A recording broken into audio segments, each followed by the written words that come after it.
반갑고 좋습니다. 많이 피곤하시지요?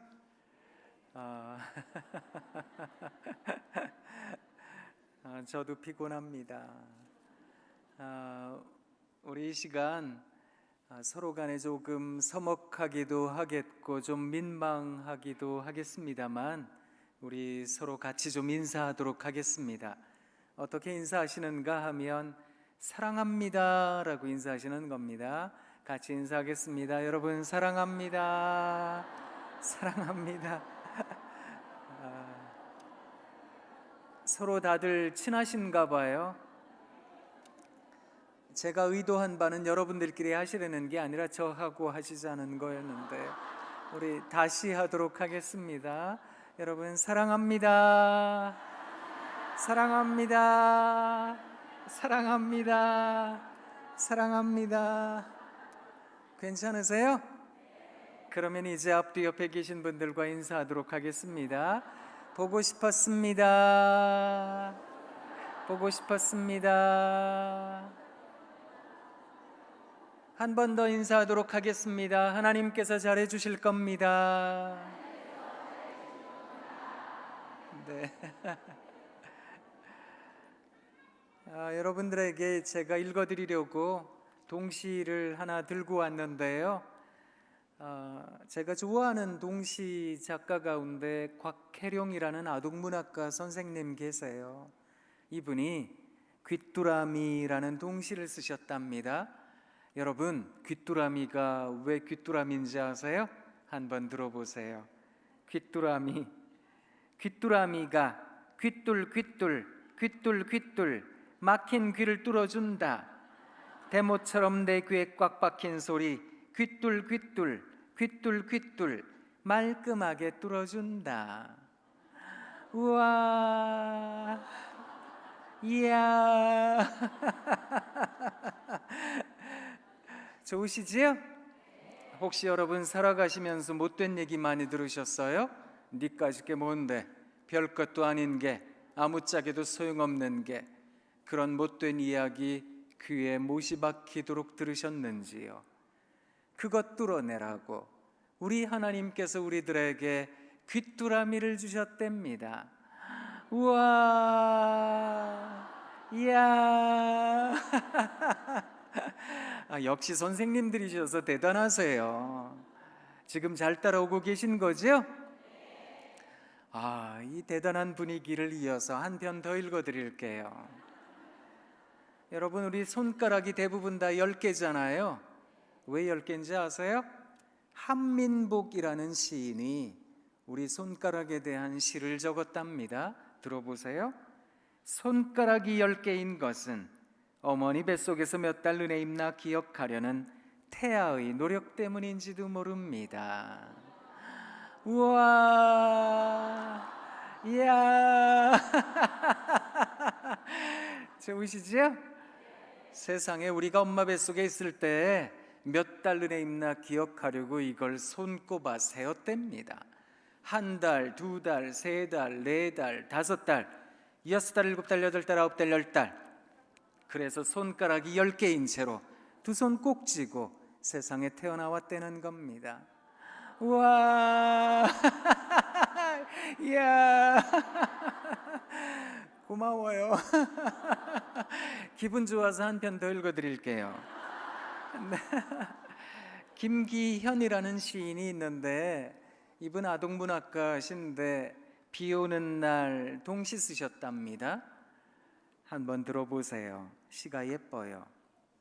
후두둑 작은 물방울 글씨로 촉촉이 답안지를 가득 메워 주룩 여기도 동그라미 저기도 동그라미 채점을 한다. 비 오는 날은 여기도 100점 저기도 100점 틀린 곳 하나 없이 사방이 동그라미 모두가 100점이다. 와.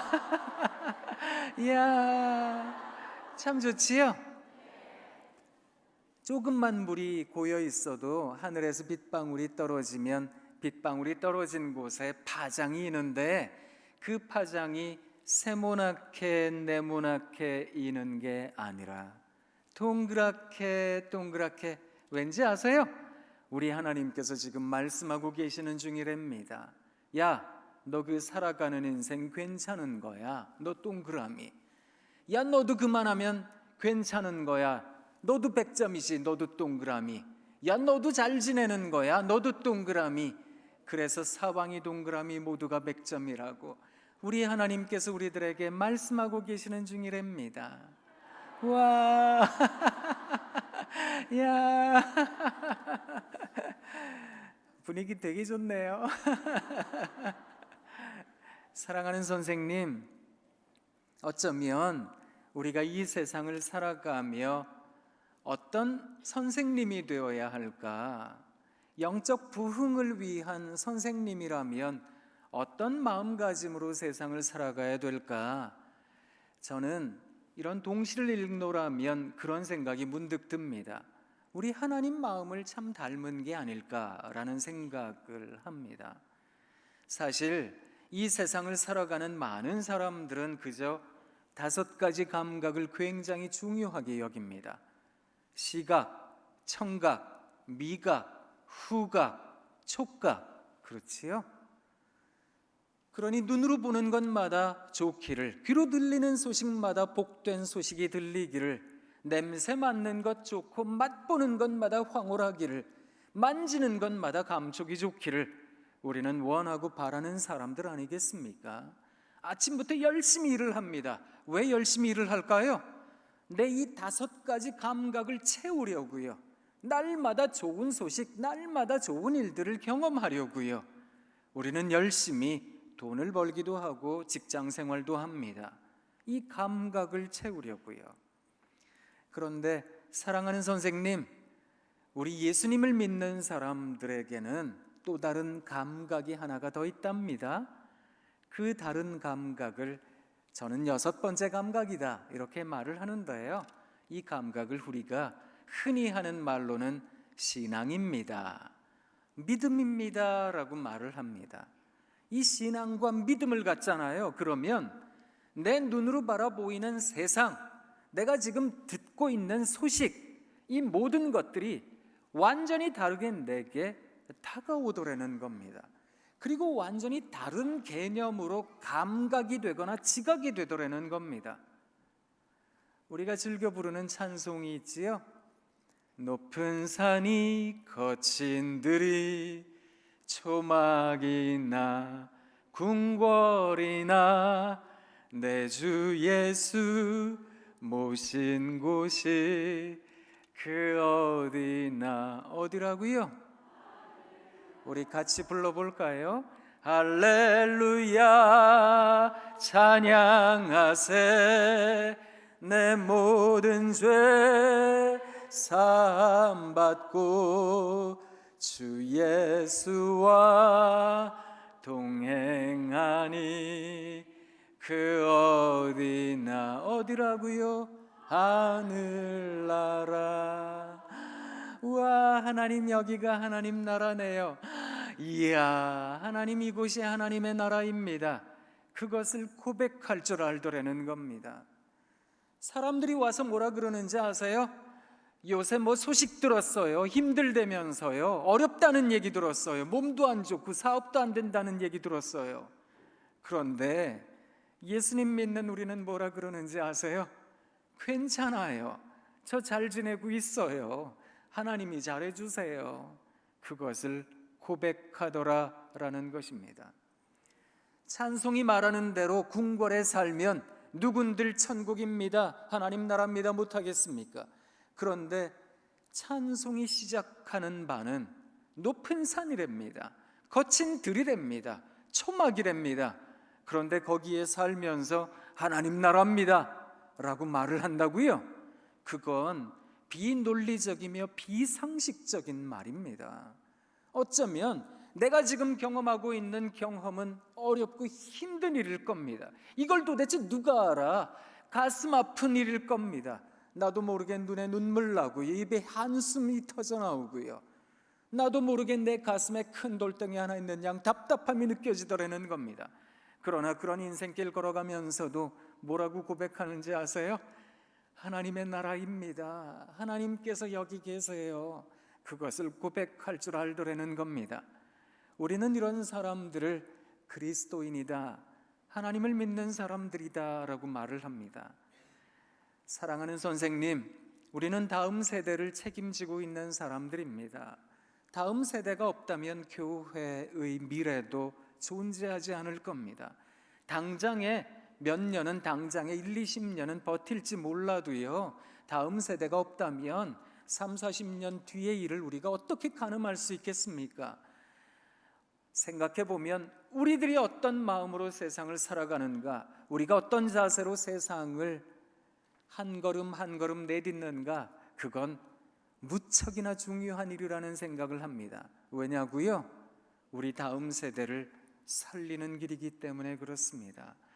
왜 그것이 그런 의미를 가지고 있는 것인지 제가 여러분들에게 이제 찬찬히 좀 설명을 드리려고 하는데요.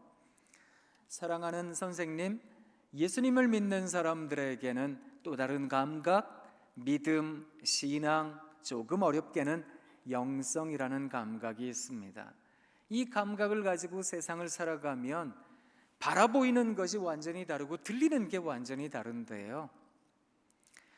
저 장미꽃 위에 있을 아직 맺혀 있는 그때에 귀에 은은히 소리 들리니 주 음성 분명하다.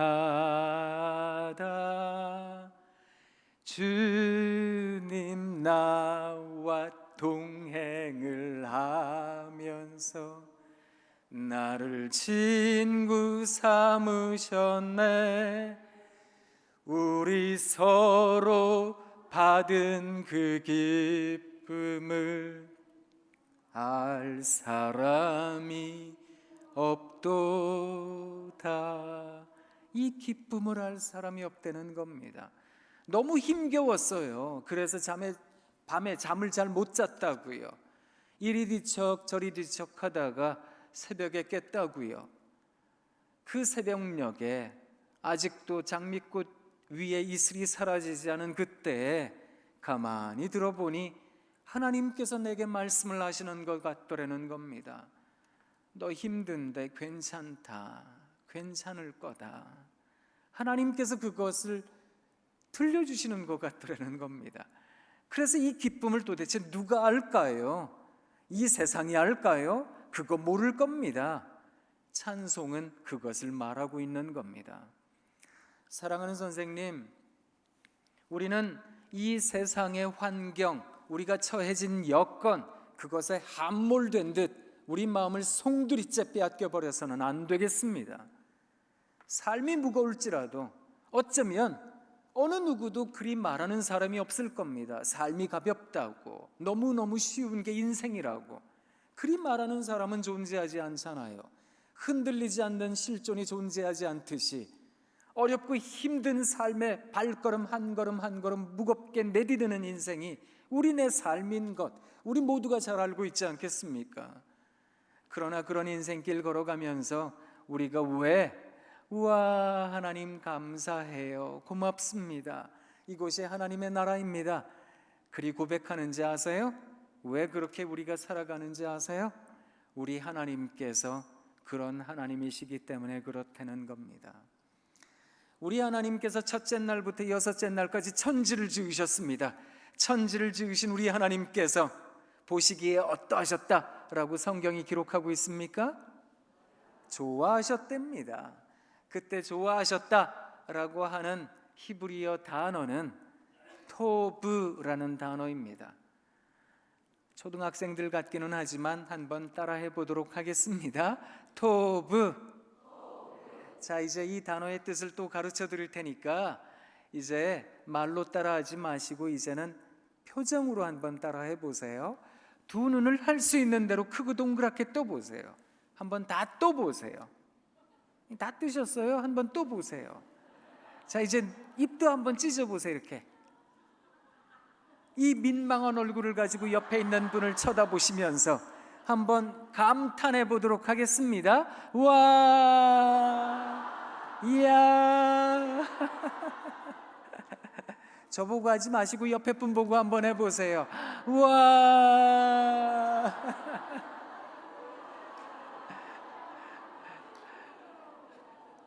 잘 보세요. 우와, 이게 뭔지 아세요?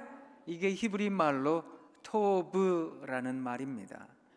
이 토브라는 단어는 사실 구약 성경 곳곳에 기록되어져 있습니다. 물론 그렇게 생각하실 수도 있으실 거예요.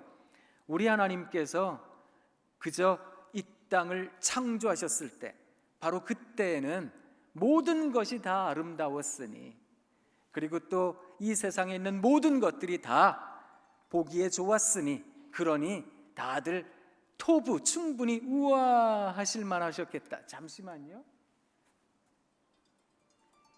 죄송합니다. 알람이 울려서요. 9시 기도하는 시간이거든요. 우리 하나님께서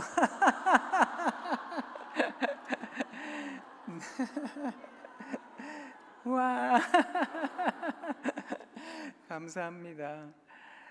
우리 하나님께서 지으셨던 그때는 인간의 범죄 전이니 충분히 우아하실 만하셨겠다, 그렇게 생각하실 수 있잖아요. 그런데 그렇지 않습니다. 사람이라는 존재는 아무리 감격적인 것들을 소유하고 감동적인 것들을 얻는다 할지라도 시간이 지나면 평범해야 합니다. 평범한 것에 또 시간이 켜켜이 쌓이잖아요. 그러면 지겨워들 합니다. 사랑하는 여러분, 기억하셔야 됩니다. 지겨워진 모든 것들은 원래는 감동이었던 거잖아요. 우리는 감동을 잃어버릴 때가 참 많거든요. 그런데 우리가 믿는 하나님께서는 그런 하나님이 아니시라는 겁니다. 우리 하나님께서는 어제나 오늘이나 영원토록 동일하신 줄 믿습니다. 그런 하나님을 믿는 사람들이라면 우리도 그리 살아야 될 텐데 우리는 감동을 자꾸 잃어버리고 산다고요. 어떠세요? 오늘 아침에 일어나셔서 우와 하나님 고맙습니다, 이야 감사합니다, 이렇게 좋은 날 주셔서 고맙습니다 하셨습니까? 아이고 또 눈 떠졌네, 또 살아야 되네. 오늘 또 아이고 아동부 연합회 가가지고 또 밤 10시까지 떼는데 그거 아이고 갈까 말까, 아유 귀찮아 죽겠네, 그러진 않으셨는지요? 어떠세요 여러분? 배우자 남편 아내 바라보시고 오늘 아침에 우와 여보 이야 당신 하셨습니까? 이건 뭐 말은 배우자라 그러는데 배울 게 있어야 배우자지. 뭐가 맨날 배울 게 있어서 배우자 그런데. 어떠세요 여러분? 아들, 딸, 자녀들 바라보시고 우와 우리 아들, 이야 우리 딸 하셨습니까? 이게 어릴 땐 잘 되잖아요. 왜? 여보 세상에 우리 아이가 첫 걸음을 뗐어요. 여보 세상에 우리 아이가 말을 하기 시작했는데 우리 아이 몸속에는 왕족의 피가 흐르나 봐요. 어마마마라 그랬어요, 아빠마마라 그랬어요. 다 신기하잖아요. 여보 세상에 우리 아이가 언제 컸는지 벌써 유치원생이 되고 초등학생이 되고, 세상에 세월이 살같이 빠르다더니 벌써 초등학교를 졸업하고 중학생이 되고, 여기까진 된다고요. 그 뒤로는 잘 안 된다고요. 내가 저런 걸 낳고는 내가 미역국을 다 끓여 먹고 내가 막 이런 게 올라온다고요. 인생이란 어쩌면 감동을 잃어버리며 살아가는 것인지도 모르겠습니다. 그런 존재인지도 모르겠습니다. 그러나 우리 하나님께서는 창조 때에만 이야하셨던 하나님이 아니라, 토부하셨던 하나님이 아니라, 아무리 하나님과 이스라엘 백성들이 언약을 맺고 갱신을 하고 하나님 믿겠습니다, 하나님만 따르겠습니다, 그런 약속을 했다 할지라도 이스라엘 백성들은 각기 제갈 길로 갈 때가 많았습니다. 패역하고 반역하고 배신할 때가 많았습니다. 그러나 그때마다 우리 하나님께서는 사사, 선지자, 예언자들의 입을 통해서 한결같이 말씀하셨던 게 있습니다. 내 백성 유다야, 내 백성 예루살렘아, 야곱아, 이스라엘아, 제발 좀 돌아오라고 말씀하신 뒤에 뭐라고 한결같이 말씀하셨는지 아세요? 너희가 돌아오기만 하면 나는 너희의 하나님이 될 거다. 너희는 다시 내 백성이 될 거다. 너희와 새 언약을 맺을 거다.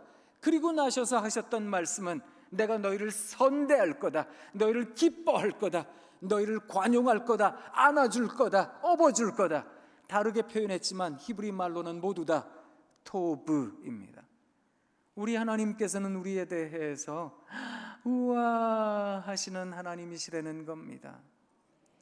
그 하나님께서 이 땅에 오셨습니다.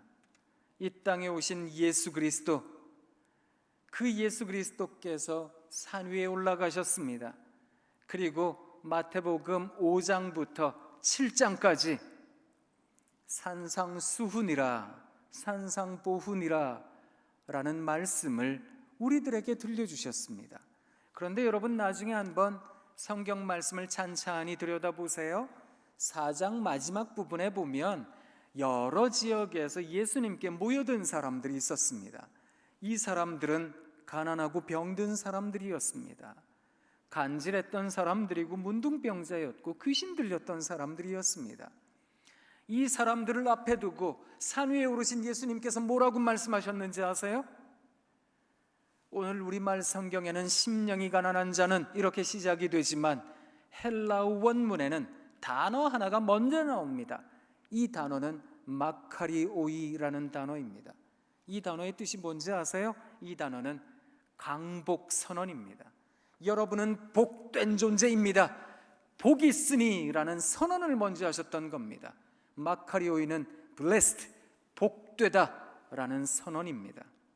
이 말씀을 먼저 하신 우리 주님께서는 여러분이 힘들고 어렵지만 심령이 가난하려고 애쓰는 여러분, 애통해야 하는 여러분, 온유한 여러분, 의에 줄이고 목마른 여러분, 긍휼히 여기는 여러분, 마음이 청결한 여러분, 화평케 하는 여러분, 의를 위하여 핍박을 당하고 어려움 당하는 여러분, 여러분에게 복이 있습니다. 그것을 선언하셨던 겁니다. 그 선언 직후에 우리가 함께 봉독한 오늘 말씀을 우리 주님께서 말씀하셨습니다. 우리 주님께서는 그 앞에 있는 사람들을 향해 센세이셔널한 말씀을 하셨습니다. 여러분은 세상의 소금입니다. 그 말씀을 들은 많은 사람들이 머릿속으로 생각했을 겁니다. 우리가 그토록 필요한 존재라고요? 우리 주님 뭔가를 잘 모르시네, 세상 물정 모르시네, 사람들이 우리더러 너 같은 건 소용없는 존재라고, 아무짝에도 쓸데없는 존재라고 그러던데요. 아니요, 여러분, 그렇지 않습니다. 여러분은 세상의 빛입니다. 우리 주님이 그렇게 말씀하셨던 겁니다. 사람들이 머릿속으로 생각했을 겁니다. 우리가 빛이라고요? 이 세상이 우리더러 너는 깜깜한 존재라고, 아무것도 안 보이는 인생이라도, 아무리 보려고 해도 볼 수 없는 터널 같은 존재라고, 암흑이라고 그러던데요. 사람들이 머릿속으로 그렇게 생각했을 겁니다. 그런데 우리 주님께서 뭐라고 말씀하셨는지 아세요? 여러분은 세상의 빛이라니까요. 등불을 켜서 사람들은 말 아래 두지 않고 등경 위에 둡니다. 여러분 스스로 주눅들지 마세요. 높은 곳에 여러분들을 세우십시오. 오히려 여러분 힘들다고 해도 낙심하지 마시고 착한 행실로 세상을 밝게 비추십시오. 우리 주님이 그렇게 말씀하셨던 겁니다.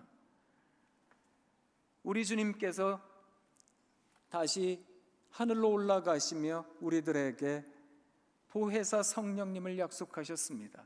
그 성령께서는 어떤 분이신지 아세요? 지금 이 시간에도 우리를 위해 말할 수 없는 탄식으로 간구하시는 하나님의 영이십니다. 삼위일체 하나님의 속성이 뭔지 아세요? 우리에 대해서, 자신이 만든 피조 세상에 대해서, 특히 인생에 대하여, 인간에 대하여 우리 하나님께서는 우와 하고 쳐다보고 계시는 겁니다. 우리가 들고 있는 이 성경책을 일컬어 The Book of Life라고, 생명의 책이라고 합니다. 이 생명의 책을 보면 하나님께서는 흙으로 우리를 빚으시고 코에 생기를 불어넣어 주셔서 우리는 살아있는 존재가 되었습니다. 그걸로 끝인지 아세요? 그렇지 않습니다. 이 성경 66권은 끊임없이 줄기차게 하나님 사랑이시라고, 우리에 대하여 사랑하고 계신다고, 그 사랑을 십자가 위에서 확증하셨다고 우리들에게 선언해 주고 계시는 겁니다. 성경 말씀을 읽다가 보면 하나님의 모습이 그려집니다. 나 같은 인생이 무엇인데, 아무것도 아닌 인생인데, 나 같은 무지렁이 같은 인생에게 우리 하나님께서 우와, 우리 주님께서 이야, 성령님께서 우리들의 머리털ок 하나까지 세시며 이야, 이게 우리가 믿는 하나님의 속성이라는 겁니다. 사랑하는 여러분, 선생님, 우리가 믿는 하나님, 그런 하나님이시라면 우리도 그리 살아야 되는 것 아닐런지요? 여쭙고 싶은 겁니다. 그렇게 살아가시는 선생님 되시길 부탁드립니다. 자, 이제 앞뒤 옆에 3분 이상의 선생님을 바라보시면서 눈을 크고 동그랗게 뜨시고 한번 감탄해 보도록 하겠습니다. 우와, 이야.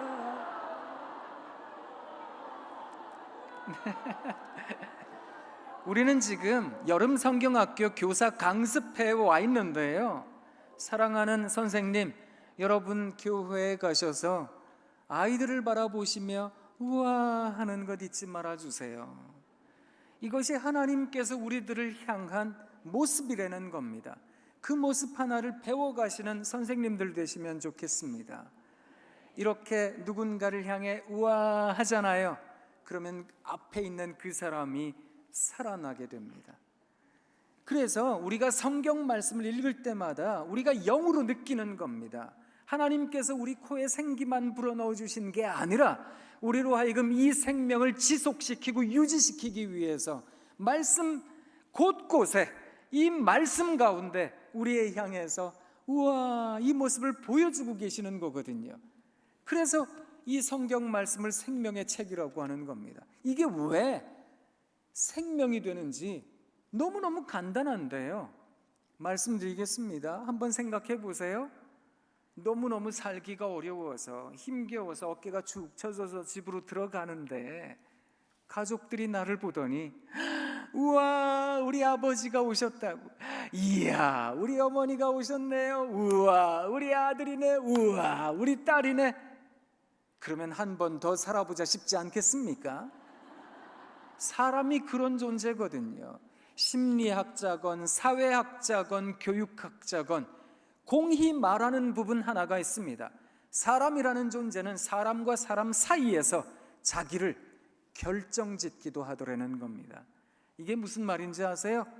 아무리 대단한 재능이 있어도 옆에 있는 사람들이 니까지게 뭔데 별것도 아닌 게 그래 보세요. 그 대단한 재능을 땅에다가 묻은 듯 두고 삽니다. 아무리 별것 아닌 인생이어도 옆에 있는 사람들이 우와, 이야, 투 썸즈업이라고 엄지손가락 치켜 세우고 이야, 대단해요, 그래 보세요. 그러면 그 별것 아닌 인생을 극대화시키고 삽니다. 그게 사람이라는 존재거든요. 몇 년 전 얘기입니다만 저는 지금도 그 동네 살고 있는데요, 저는 우리나라 아이들이 제일 살고 싶어하는 동네 삽니다. 서울 도봉구 방학동에 사는데요. 저희 동네는 맨날 방학이에요. 저희 집에서 그렇게 멀지 않은 곳에 중랑천이라고 이렇게 천이 흐릅니다. 그 옆에서 걷는 거 좋아하거든요. 하루는 열심히 걷고 있는데 제 뒤에 아주머니 2분이 따라 걷기 시작했어요. 한 아주머니에게 맺힌 게 많으셨나 봐요. 남편 욕도 하고 애들 욕도 하고 그랬어요. 근데 그게 중요한 게 아니고요, 그 맺힌 게 많은 아주머니 옆에서 걷는 친구 아주머니요. 저는 처음에 그 친구 아주머니가 친구가 아니라 아르바이트 하는 분인 줄 알았어요. 이분의 리액션이 얼마나 화려했는지 아세요? 맺힌 게 많은 아주머니가 남편 얘기를 했더니 어머나 어머나, 세상에 그런 양반이 다 있냐고 막 자기가 애들 얘기를 했더니 그놈 자식들은 딸이 몽댕이를 분지러 놔야 되는데 막 자기가 더 그러는 거예요. 그랬더니 맺힌 게 많은 아주머니가 신이 나셨어요. 막 친구가 이렇게 다 맞춰주니까 신이 나셔서 점점 목소리가 커지셨어요. 앞에서 걷는 제가 다 알아들었다니까요. 제가 무슨 생각했는지 아세요? 저 맺힌 게 많은 아주머니 지금 풀고 계시네. 보세요. 한풀이요, 화풀이요, 속풀이요, 분풀이요. 게다가 운동까지 곁들이셨으니 댁으로 돌아가시는 발걸음이 얼마나 가벼우셨겠습니까? 그런데 그 맺힌 게 많은 아주머니 댁에 돌아가셔도 그 남편이 그 남편이고 그 애들이 그 애들일 거라고요. 그래도 이 아주머니가 힘을 내서 살아갈 수 있는 이유가 있습니다. 물론 운동도 했지만 누구 덕분인지 아세요? 친구요.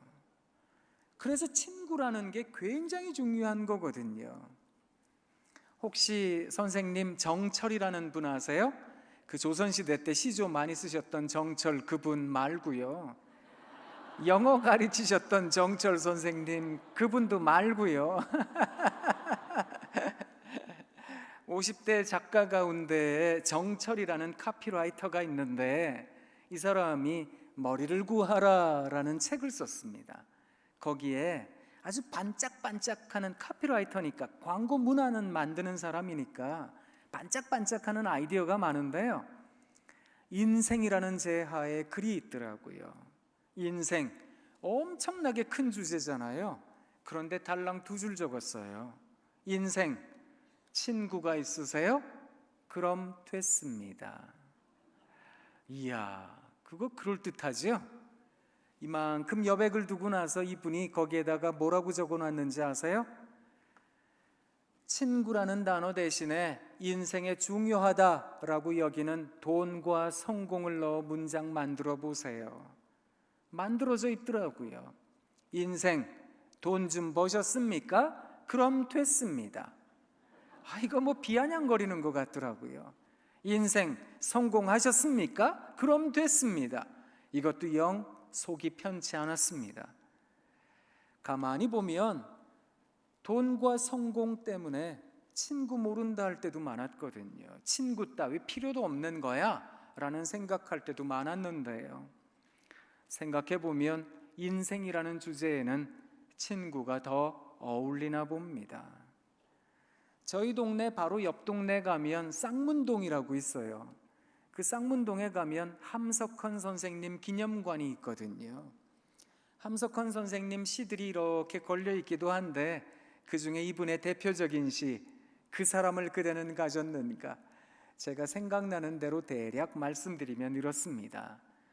말리길 떠나가는 길 처자를 내 맡기며 맘 놓고 떠날 그 사람을 그대는 가졌는가. 탔던 배 꺼져가는 시간 구명대 서로 사양하며 너 하나만큼은 제발 살아다오 할 그 사람을 그대는 가졌는가. 짧은 인생 내려놓고 세상 떠나려 할 때 그 사람 하나 있으니 하고 맘 편히 세상 떠날 그 사람을 그대는 가졌는가. 그런 사람들의 특징이 뭔지 아세요? 그런 사람들은 우리를 보면 우와 눈이 커집니다. 입이 벌려집니다. 이야 그렇게 환대하는 모습이 보이더라는 겁니다. 그런 좋은 친구가 내 인생에 있다는 건 내 삶을 찬란하게 만들기까지 합니다. 한번 생각해 보세요. 그런 좋은 친구 있으세요? 그런데 그런 좋은 친구가 없으시다고요? 아무리 생각해 봐도 그런 좋은 친구가 도무지 생각이 안 난다고요? 그렇다면 선생님께서 좋은 친구 되어주세요. 아이들의 좋은 친구 되어주세요. 그래서 우리 아이들이 힘들고 어려울 때마다 선생님의 얼굴이 기억나게 해주세요. 사회문화심리학자 가운데 블링크라는 책을 쓴 사람이 있습니다. 이 사람 이름은 말콤 글래드웰이라는 사람입니다. 이 사람이 누군가에게 지워지지 않는 인상 하나를 갖게 하려면 3가지 조건을 채워야 된다라고 말을 했습니다. 첫 번째는 똑같은 말과 행동을, 2번째 진심을 담아서, 3번째 40시간을 채우라고 말을 했습니다. 3번째 40시간을 채운다는 것은 40시간 동안 내내 하세요라는 연속적 개념이 아니라 누적의 개념입니다. 40시간을 채우면 되는데 누적이 되려면 적어도 하루 이틀 상관으로 매일 하셔야 된다, 이런 말입니다. 1년에 한 번씩 하면 몇 달에 한 번씩 하면 사람들이 누적이라는 개념을 잘 못 느낄 거거든요. 그러니까 똑같은 말과 행동을 날마다 조금씩 하세요. 40시간 채워지잖아요. 그러면 그 사람에게 지워지지 않을 인상을 갖게 한다는 겁니다. 그래서 우리 어머니, 우리 아버지, 우리 선생님 하면 뭐가 떠올라야 되는가 하면 우와 하는 하나님의 모습이 떠올라야 된다는 겁니다. 그걸 위해 어린이 교회에서, 청소년 교회에서, 또 영유아 유치부 아이들을 위해서 살아가시는 우리 선생님들 되시면 참 좋겠습니다. 제가 왜 이런 말씀을 드리는지 아세요? 우리나라 자살자 숫자가 하루 평균 몇 명이 되는지 아세요? 제가 속한 상담협회에서 통계청과 함께 일을 한 적이 있었습니다. 우리나라가 슬픈 자화상이다라고 여겨지는 통계 하나가 있는데요, 그건 자살자 숫자입니다. 하루 평균 40여 명이 자살을 합니다. 오늘도 그 40여 명이 어쩌면 목숨을 던졌을 거다 이런 생각을 하는데요, 그거 생각하면 가슴이 아프죠. 자살을 시도했다가 우리 하나님께서 잘해주셔서 목숨 건진 사람들이 있습니다. 그 사람들에게 물어봤습니다. 왜 자살 시도했습니까? 이유는 진짜로 많았습니다. 그런데 이 사람들의 마음속 깊은 곳에 있는 정서는 대부분 다 비슷했습니다. 그게 뭐였는지 아세요? 이유는 참 다양한 이유들이 있지만 그런 삶의 여러 가지 이유들 속에서 어느 누구도 자기에 대해서 너 살아도 된다고, 괜찮다고, 우와 이렇게 바라봐주는 사람이 한 명도 생각이 안 나더라는 겁니다. 그러면 사람은 죽고 싶은 겁니다. 어쩌면 우리 삶의 어려운 길을 걸어가고 있는 사람들에게 생명을 주고자 하세요? 아이들에게 생명을 주고자 하세요? 우리에게 끊임없이 해야 할 한 가지 자세가 있습니다. 그것은 내 옆에 있는 사람에 대한 감탄입니다. 사랑하는 선생님, 그런 의미를 아셨다면 또 한 번 더 연습하도록 할게요. 앞뒤 옆에 5분 이상을 바라보시면서 우리가 감탄하도록 하겠습니다. 우와, 이야, 우와, 이야, 우와. 민망하시죠? 그래도 이 자리는 잘 되시죠? 근데 이거 어디 가서 해야 된다고요? 여러분 교회에 가셔서 해야 된다고요. 한번 생각해 보세요. 우리 아이들 한번 생각해 보세요. 이제 여러분 주일이 됐습니다. 이제 뭐 내일 모레 있으면 주일 되는데, 주일 돼서 예배당 문을 열고 들어갑니다. 우와, 세상에 보니까 아이들이 전도를 많이 해왔어요. 막 무릎 꿇고 앉아서 얼마나 예쁘게 기도를 하는지, 전도사님, 목사님 말씀을 얼마나 잘 듣는지 요절을 다 외우고 있어요. 선생님, 저 열심히 살 거예요. 참된 크리스찬 될 거예요. 선생님, 감사합니다. 그럴 거라고 생각하세요? 이런 건 그냥 상상이라고요. 우리들의 현재가 뭔지 아세요? 주일날 예배당 문을 열고 들어갑니다. 난장판입니다. 막 애들 이리 뛰고 저리 뛰고 막 울고 싸우고, 막 예배 시간에 조용히 안 하고 여리저리 돌아다니기도 하고 떠들고 요절도 안 해오고 안 나오고 전화해도 안 받고. 그럴 때 어떻게 하시라고요? 우와, 이거 하다 보면 나도 모르게 눈에서 눈물이 뚝 떨어지기도 합니다. 내가 머리에 꽃만 안 꽂았지, 내가 제정신이 아닌 거지, 그런 생각도 하실 거라고요. 그런데 사랑하는 선생님, 그렇게 하셔야 됩니다. 이것이 중요한 겁니다. 그래서 그리스도인으로서의 삶의 자세에 항상성이라는 것이 필요한데요, 우리들의 삶에 어떤 상황에 있던 어떤 순간이건 이 마음을 잃어버려서는 안 되겠습니다. 십자가 십자가 내가 처음 볼 때에 나의 마음의 큰 고통 사라져. 오늘 믿고서 내 눈 우와 밝아졌네. 참 내 기쁨 영원하도다. 눈이 밝아져야 되는 거거든요. 이걸 우리가 흔히 영안이 열린다라고 말을 합니다. 이 눈이 밝아지지 않으면 나는 내가 처한 여건, 내 상황에 내 모든 신경을 집중시킨다니까요.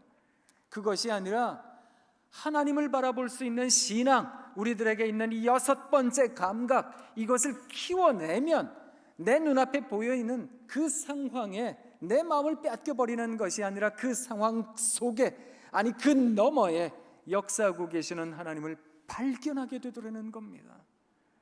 이것을 발견할 줄 아는 사람들이 되어야 합니다. 그러려면 우리들의 시선이 어디에 가 있어야 되는지 아세요? 십자가 말입니다. 십자가. 내가 처음 볼 때 내 마음의 모든 고통이 사라졌다고, 내 눈이 떠지게 되었다고. 그래서 날마다 하나님 말씀에 대한 연구가, 말씀에 대한 집중력이 우리들에게 필요한 것입니다. 사랑하는 선생님, 이번 우리 여름 사경회 그 성경학교 아이들 주제가 뭐라고요? 여기 써 있지요? 네, 그 희망을 위해서 이번 오는 9월 달에 이제 104차 우리 통합 총회가 있을 텐데요. 그 주제가 뭔지 아세요? 저걸 이루기 위해서 말씀으로 새로워지는 교회라고 잡았습니다. 어쩌면 영적 부흥을 이루어내려면 우리들에게 무엇이 필요할까? 우와 하고 날마다 그렇게 감탄할 수 있는 데에는 무엇이 필요한지 아세요? 믿음이 필요한 겁니다. 그 믿음을 위해서 우리가 해야 할 것이 무엇일까요? 성경은 믿음의 조성에 대하여 아주 단순하게 말을 합니다. 믿음은 들음에서 나며 들음은 그리스도의 말씀으로 말미암느니라. 로마서 10장 17절 말입니다. 그래서 하나님의 말씀을 들어야 된다는 겁니다. 오늘 교사의 자세라는 부분에 대하여 여러 선생님들께 제가 아주 중요한 말씀을 드리도록 하겠습니다. 어쩌면 우리 모두가 잘 아는 말씀입니다. 그러나 이 말씀을 꼭 가슴에 새기시고 날마다 실천하는 우리들이면 참 좋겠습니다. 말씀을 묵상하고 계세요?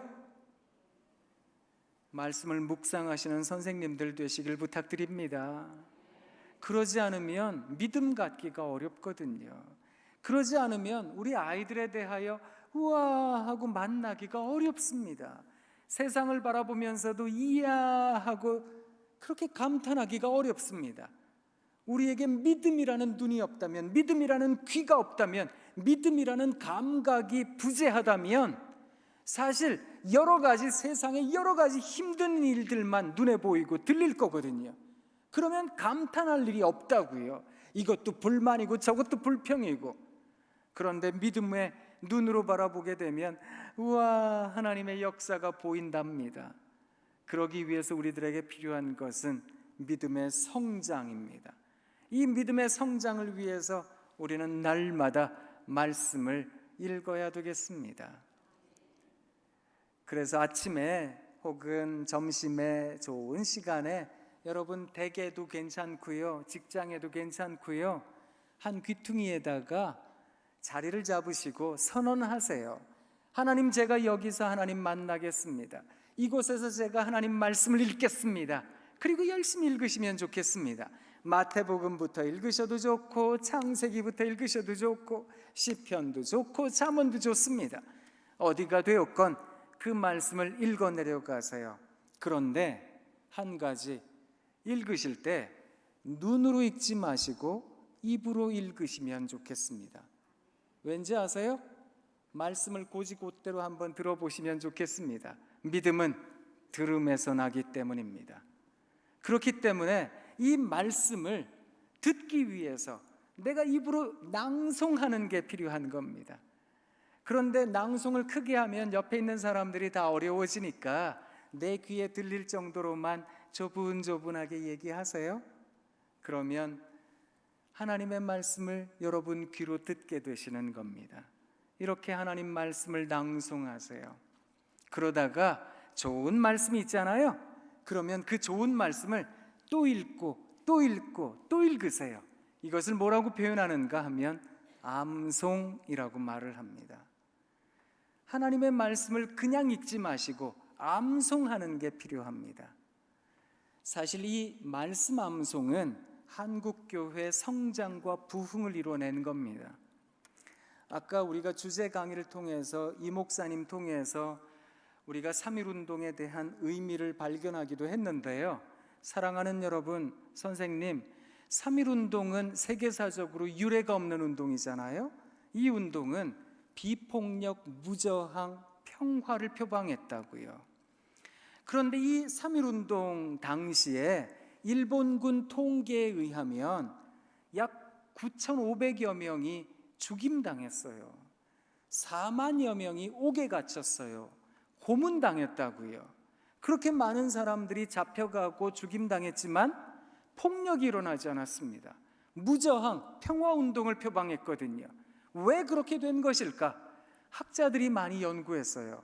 가만히 보니까 1919년 3.1운동은 1907년 평양 대부흥운동의 영향을 많이 받았더라고요. 이 평양 대부흥운동은 말씀 사경회 운동이었습니다. 말씀 사경회 운동은 성경 공부 운동이었는데 하나님 말씀을 통해서 수백 리를 걸어온 사람들이 회개했어요. 제가 도둑질했어요. 제가 욕을 했어요. 남을 때렸어요. 회개했다고요. 그런데 재미있는 게 뭔지 아세요? 그때 당시에 그리스도인들은 말씀을 암송했습니다. 당시 많은 선교사들이 뭐라고 글을 적었는가 하면 조선반도에 있는 그리스도인들은 참 특이한 사람들이다. 이 사람들은 말씀을 암송하는데 얼마나 말씀을 암송을 잘하고 많이 하는지 그래서 붙잡아다가 혼을 내기도 했대요. 성경책이 뭐 유교 경전인 줄 아느냐? 성경책을 그냥 무턱대고 외워서는 안 된다. 그랬더니 우리들의 신앙의 선배들이 뭐라 그랬는지 아세요? 하나님의 말씀을 왜 외우는지 아세요? 실천하려고 외우고 있습니다. 그러면서 이분들은 말씀 한 절 외우고 실천 하나를 했어요. 그걸 생각해 보면 한국교회 부흥이 왜 일어나게 되었을까? 이건 자명한 일이라고 생각을 합니다. 그런데 가만히 오늘날의 시대를 생각해 보면 제가 생각하기에도 그렇거든요. 한 90년대 후반까지만 해도 그렇지요? 전국 영유아 유치부, 아동부, 중고등부 연합회 암송대회, 성경 암송대회 많았잖아요. 교회들마다 많았지요. 요새도 우리도 하고 있나요? 그 성경 암송대회가 전국적인 규모로 생각해 보면 점점 줄어들고 있습니다. 이게 참 안타까운 사실이거든요. 여기 계신 특히 전남노회 하면 전국적으로 우리 교회학교 교육에 있어서는 정말 대단한 노회잖아요. 여러 교회 선생님들께서 모범을 보여주시면 좋겠습니다. 그래서 하나님의 말씀을 낭송하시다가 또 암송해 주세요. 그 암송하신 말씀을 그대로 두시면 안 되고 기도에다가 접목하셔야 됩니다. 그래서 하나님이 말씀이 저에게 임하게 하옵소서. 하나님이 말씀이 우리 아이들에게 임하게 하옵소서. 하나님이 말씀이 우리 교회, 가족에게 또 한국교회, 한국사회에 임하게 하옵소서 하고 기도해 주시면 좋겠습니다. 그렇게 날마다 하나님의 말씀을 낭송하고 암송하고 기도에 접목하세요. 낭송하고 암송하고 기도에 접목하고 날마다 반복하세요. 내 안에 주여 소망되소서. 주 없이 모든 일 헛되어라.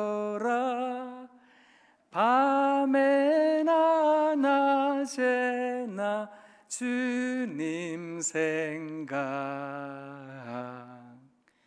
잘 때나 깰 때 함께 하소서.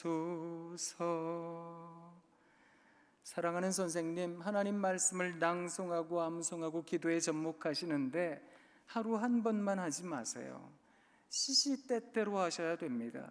왜냐하면 말씀을 분명히 읽었지만 조금만 삶에 분주해지잖아요. 금방 말씀을 잃어버려요. 잊어버려요.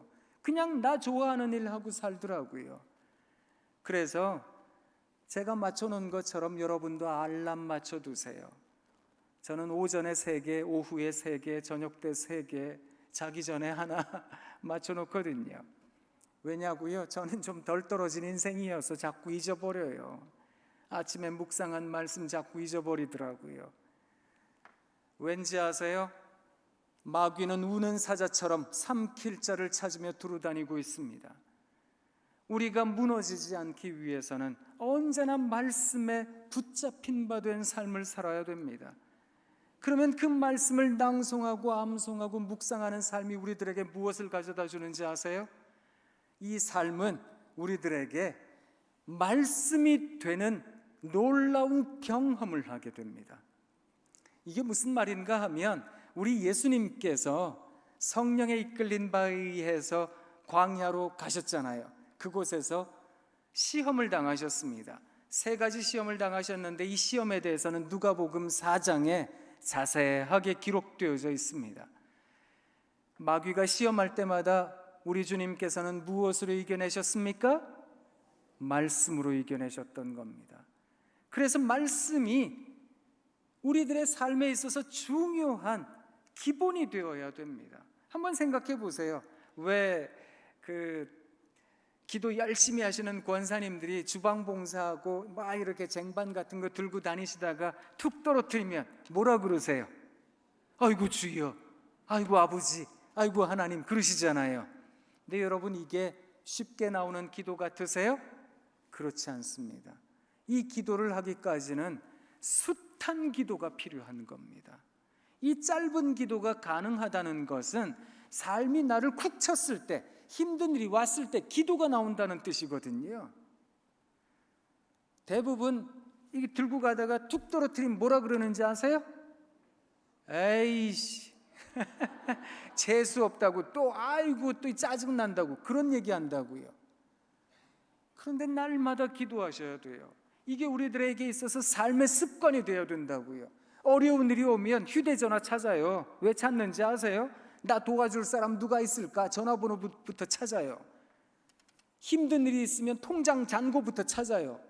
그게 아니라 어려운 일이 왔을 때 하나님의 말씀이 튀어나오고, 힘든 일이 왔을 때 하나님의 말씀이, 기도가, 찬양이 우리들의 삶에 가득하길 원합니다.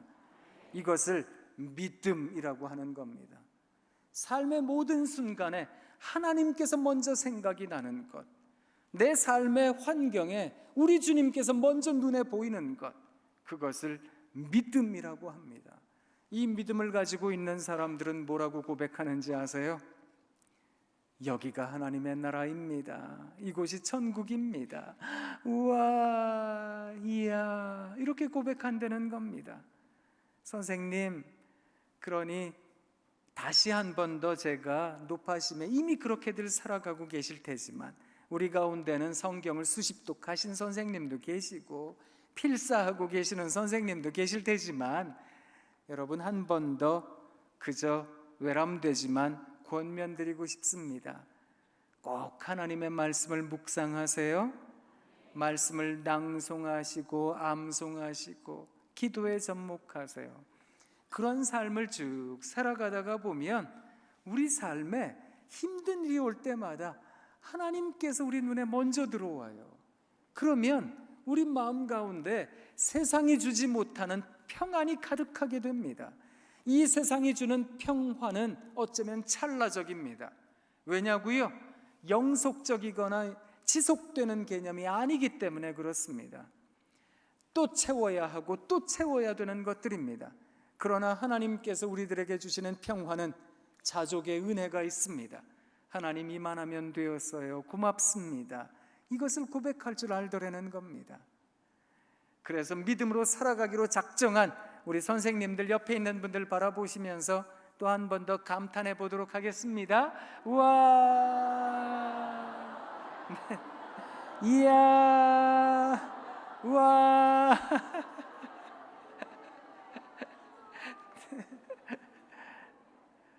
이렇게 살아가면 좋은 날이 오겠지요? 저도 아멘입니다.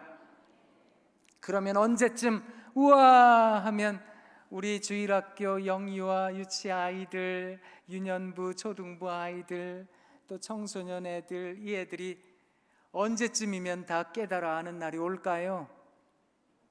또 이런 질문을 드리면 마음속 한켠이 어두워지실 겁니다. 언제쯤 그런 날이 올까? 그런 선생님들을 위해서 제가 간증 하나 해드릴게요. 선생님들 저를 딱 보실 때 어떠세요? 귀하게 자란 태가 나나요? 네. 제 입으로 이런 얘기를 해서 죄송하긴 하지만 저는 진짜로 귀하게 자랐습니다. 왜냐하면 제 위로 누나가 셋 있고요, 제가 막내 아들이거든요. 야, 뭐 요 사이는 아들, 딸 뭐 그런 것도 상관이 없는 시대이긴 하지만 아유, 저희 어머니는 그러셨거든요. 진짜로 아들 그러셨어요. 왜냐하면 저희 외할머니 때부터 아들이 귀했어요. 딸만 쫙 낳으셨거든요. 저희 큰이모도 딸만 쫙 낳으셨어요.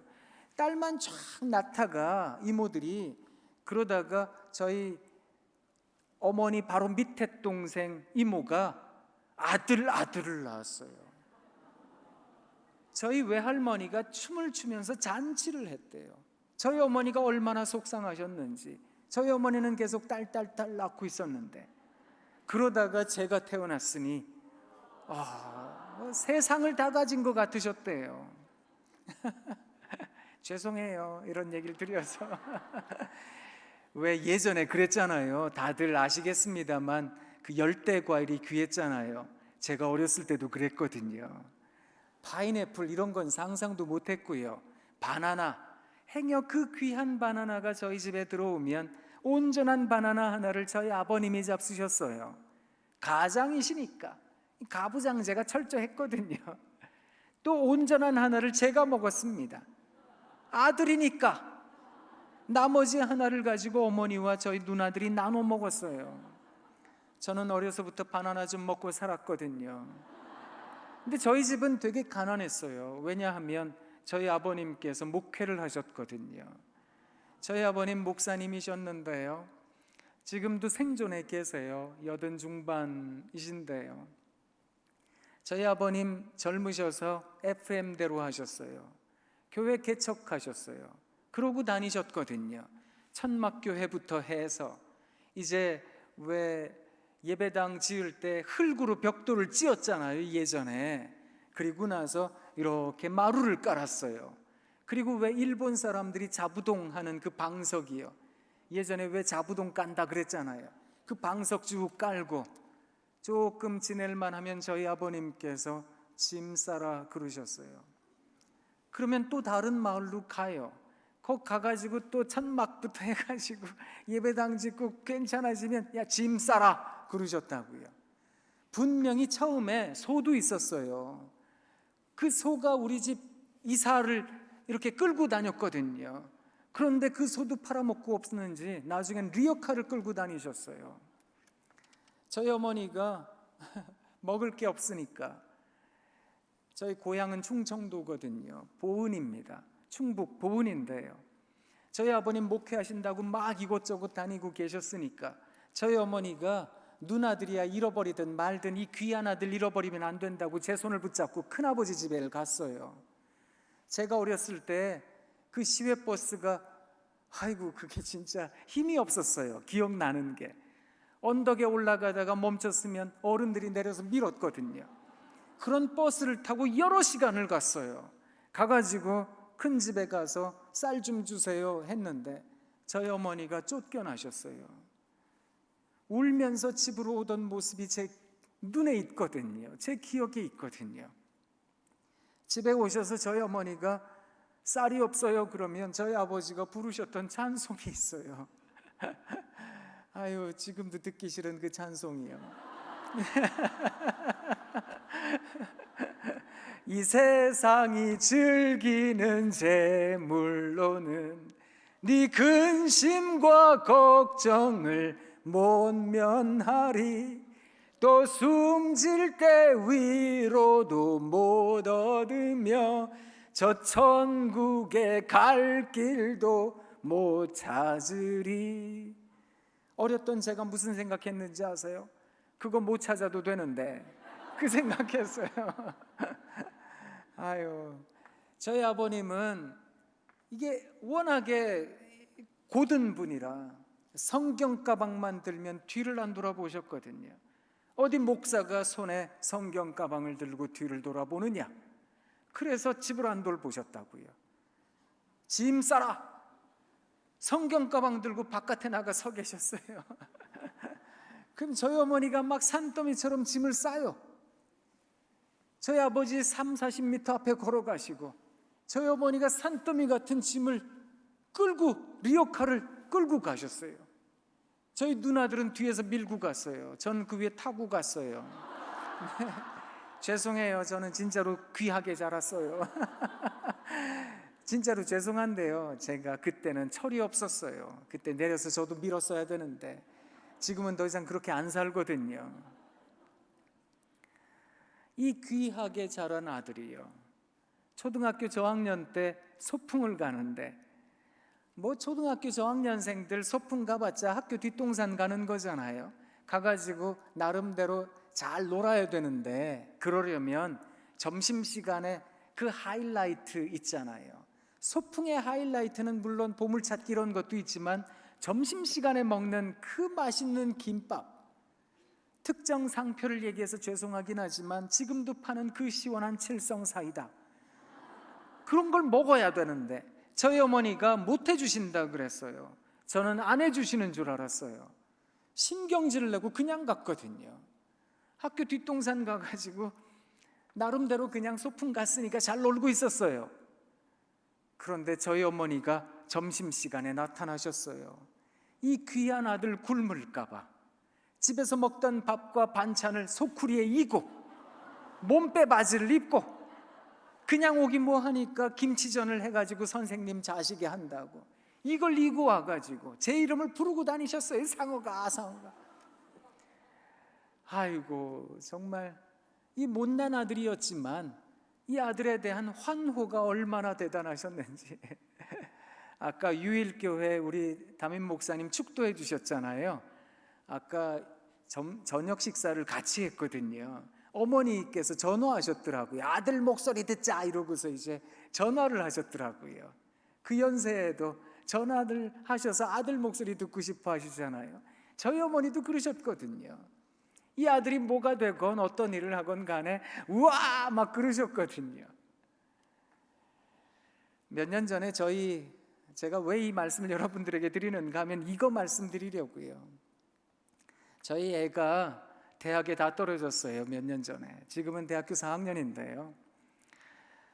재수를 하는데 뭐 대학에 다 떨어지고 나서 열심히 재수를 하면 좀 공부를 해야 되는데 저한테 그러더라고요. 아빠, 머리 좀 식히러 좀 놀러 갔다 올게요. 저는 속으로 생각했거든요. 그만 좀 시키지. 이게 답답했어요. 그렇지만 또 머리 식히러 간다 그래서 제가 고속버스 터미널에 태워줬어요.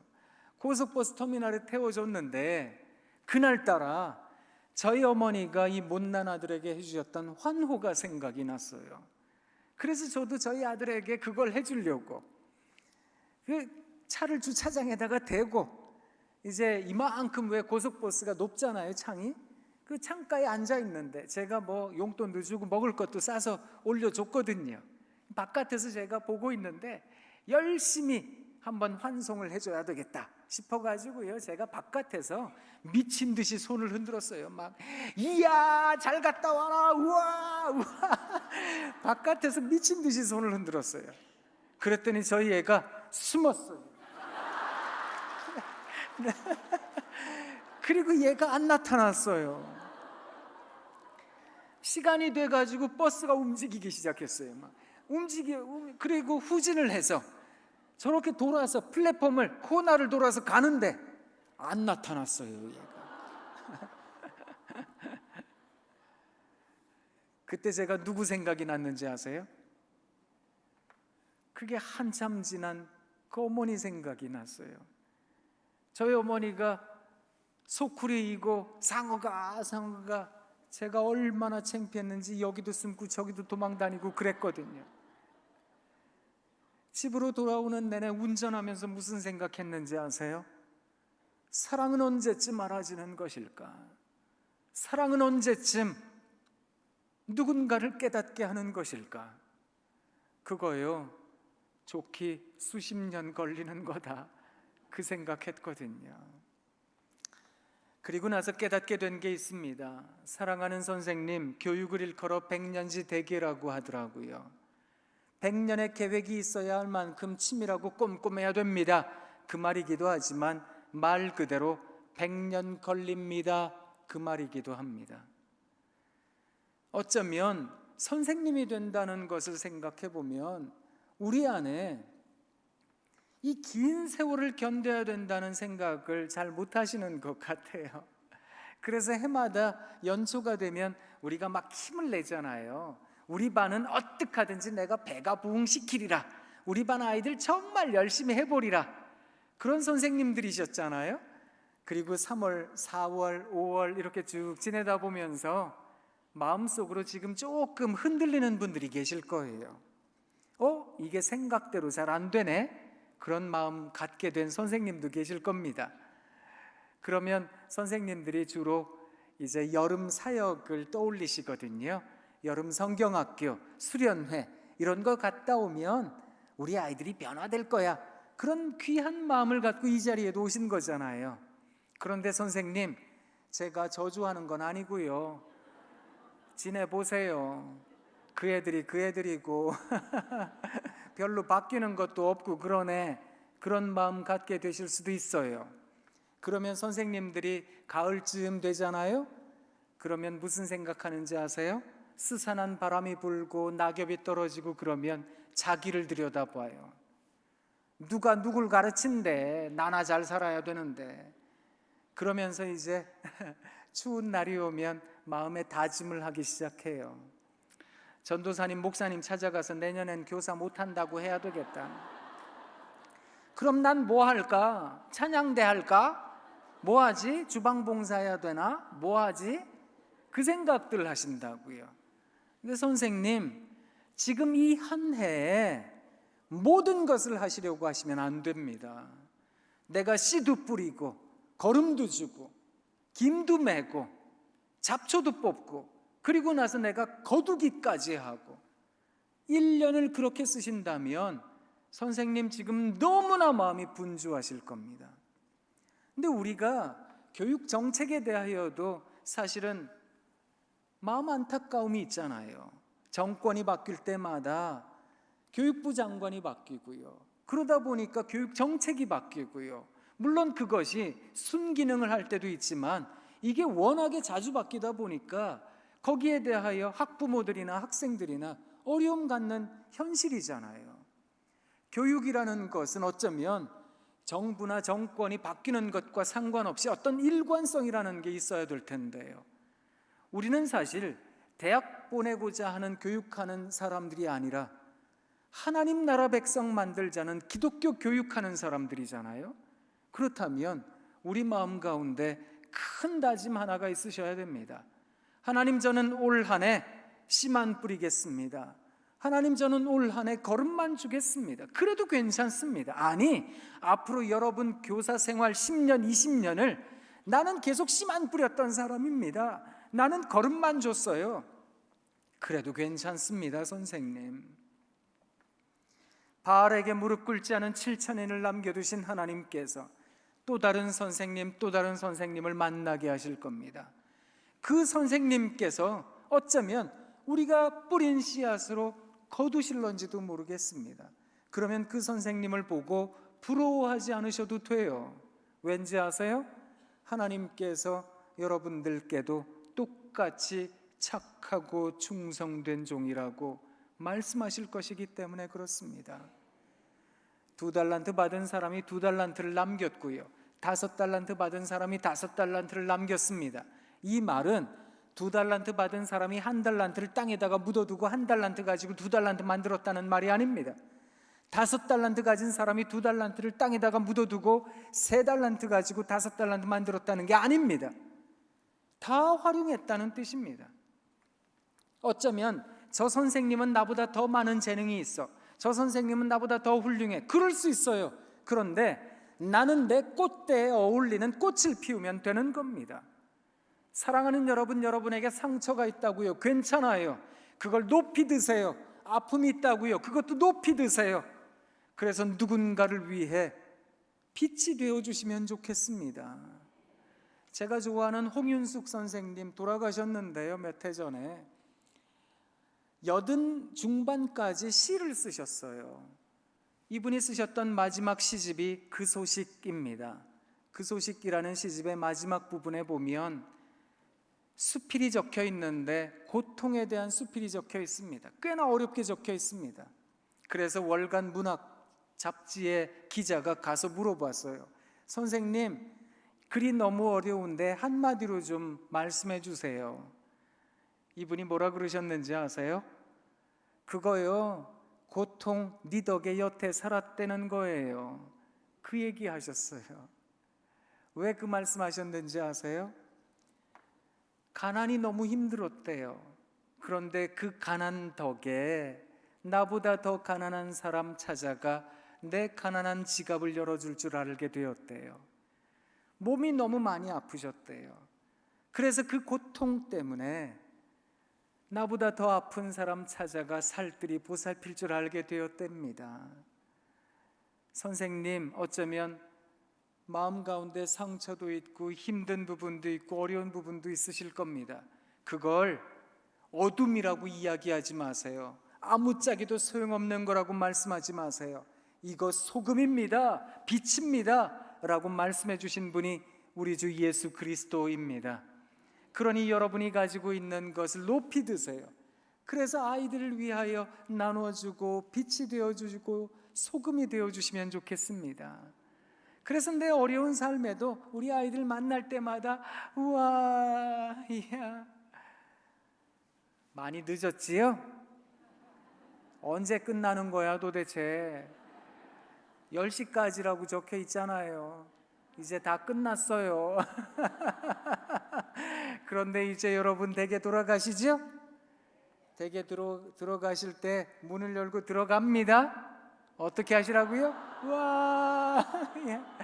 그런데 우리 상황이 뭐라고요? 문을 열고 들어가는데 난장판입니다. 막 또 배우자는 어디 갔다 왔느냐고 막 손가락질하고요. 또 설거지 해야 되고 빨래 해야 되고 이 야밤에 다리미질 해야 되고, 그럴 때 어떻게 하시라고요? 우와. 그 모습으로 내일 다시 만나도록 하겠습니다. 여러분 사랑합니다. 사랑합니다. 사랑합니다. 제가 찬송 하나 불러드리고 그리고 축도하고 마치도록 하겠습니다. 평화 하나님의 평강이 선생님들께 넘쳐나기를. 평화 하나님의 평강이 선생님 삶에 가득하기를 축복합니다. 사랑합니다. 축도하겠습니다.